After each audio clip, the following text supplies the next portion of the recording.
Birmingham city centre 2016 remains haunted by what happened here 41 years ago. It was the worst IRA atrocity on British soil. 2 bombs exploded in quick succession in 2 pubs, the Mulberry Bush and the Tavern in the Town. The toll, 21 dead and more than 200 injured. The relatives of the dead have faced a 41-year struggle to get this far. An inquest will finally take place. Julie Hambleton has led the fight against the authorities. Today is the most seismic day for all of us. I hope that our fathers, brothers, sisters, mothers are looking down and they're proud. She lost her 18-year-old sister. Tell me about Maxine. Maxine was full of life.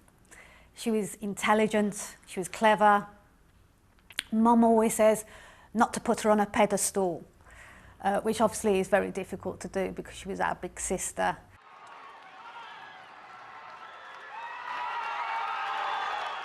But this is a tragedy made far worse by the authorities.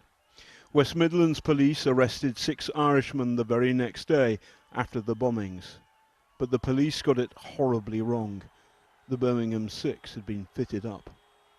The police told us from the start that they knew we hadn't done it. They told us they didn't care who done it. They told us that we were selected and that they were going to frame us just to keep the people in there happy. That's what it's all about. A quarter of a century on, Paddy Hill is still searching for the truth. And he pulled my head back and he says to me, "Read that, you little Larry's bastard. That's our orders. Look what it says there." And the orders were, they were to get confessions and convictions. They were to use any means that they had to obtain them. And they were not to worry because they were covered all the way to the top. And they told us straight, "Bennett, we didn't pick you." And he pointed at the seal and he said, "You've been selected by members at the highest level of government." Paddy, what about the real bombers? Surely they should say, "We did this." Why can't they tell us what happened? Well, that's not up to me to say. As far as the bombers are concerned, it was a statement made by old Joe O'Connell in 1982. I have it in writing. And he stated then that the people who done the Birmingham pub bombings were walking about the streets of Dublin as free men. West Midlands police had argued in court that an inquest would be neither lawful nor necessary. It was an argument they lost. So the coroner has ordered for the first time a full inquest into the Birmingham pub bombings, what the police did and maybe what the police didn't do. Full scrutiny in the light of day. Now this could turn out for West Midlands police to be a real can of worms. How do you feel that your family has been treated by West Midlands police? Disgracefully. The senior management of West Midlands Police have treated us with nothing but contempt. Give me some evidence for that. In 2009, I wrote to the then Chief Constable, Chris Sims, asking him what he was prepared to do to look for the mass murderers of the biggest atrocity of mainland Britain's peacetime history of the 20th century, and he didn't have the courtesy to respond. He got his inspector to respond, basically telling me in a paragraph that he was too busy for the likes of us. Do you think it's possible the police are not that keen on having an inquiry because absolutely. Any inquiry might make them look not very good? Yes. I think they're afraid of their own history. Is that sufficient reason not to have an Absolutely inquest? not, no. What are we paying them for? Birmingham today is a very different place from what it was more than 4 decades ago. The city and the country as a whole faces a new terrorist threat from an entirely different quarter. But how prepared are we for the terror perhaps to come if we aren't ready to learn lessons from the mistakes of the past?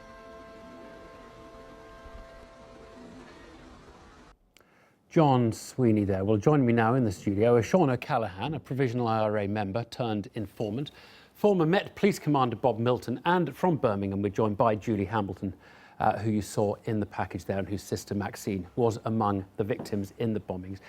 Julie, if I could just ask you first, what would success look like in this new inquest? What are you hoping will be achieved?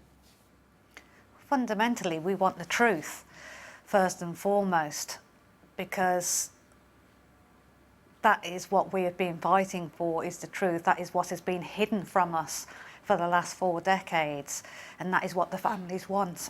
And Julie, is that the truth about who did it, or the truth about the behaviour of the police and the preparedness of the police? Both counts, who did it and what the police did or didn't do. You know, if they didn't do the job that they were meant to do, then they need to put their hands up and admit to it. We all believe that that is the case, the evidence is there, so they might as well just come forward and be truthful, right. Be transparent. Well, let me talk about both sides of that to my guests here in the studio. Sean, do you think an inquest will learn anything, will reveal anything new about the perpetrators, about what they meant to do, what elements of this went wrong from their point of view? Do you think we'll learn anything? I don't think we'll learn anything about who did it, because we know who did it.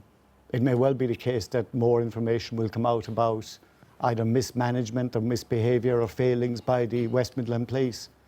But I certainly don't believe that we'll learn any more than we already know about who actually did it, because right. We know who did it. Do you think there's any chance that they might come out and say, look, we did it? I mean, not all of the alleged perpetrators are actually alive now, but do you think the remaining ones would come out? It took the Provisional IRA 11 years to admit that they carried out the Birmingham bombings. They denied it for 11 years. It was because of people like Chris Mullins that they were eventually dragged to admit it. The people that know exactly what happened in Birmingham leading up to that, and remember there were over 40 bomb explosions in the West Midlands before the Birmingham bombs. There was a very active IRA group in that area. The people who know precisely what happened in that day in Birmingham are the leadership of the Provisional IRA. Some of them in public office today know precisely what happened, and perhaps they should be asked to come forward now, because they held inquiries into it to find out what happened. Perhaps they should be asked to come forward and tell the families exactly what happened, and they know better than anybody else. Can I put a question to you, Julie? I mean, if it was the case that the people who did it could be induced to come and talk about what had happened on condition that they were not arrested, charged or convicted of the crime, would you accept that it became a truth commission rather than an inquest or a court into the perpetrators? Absolutely not, no. Because what we would be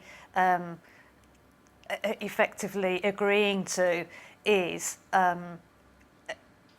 get out of jail free card, which is pretty much what Tony Blair gave them in the on the run letters.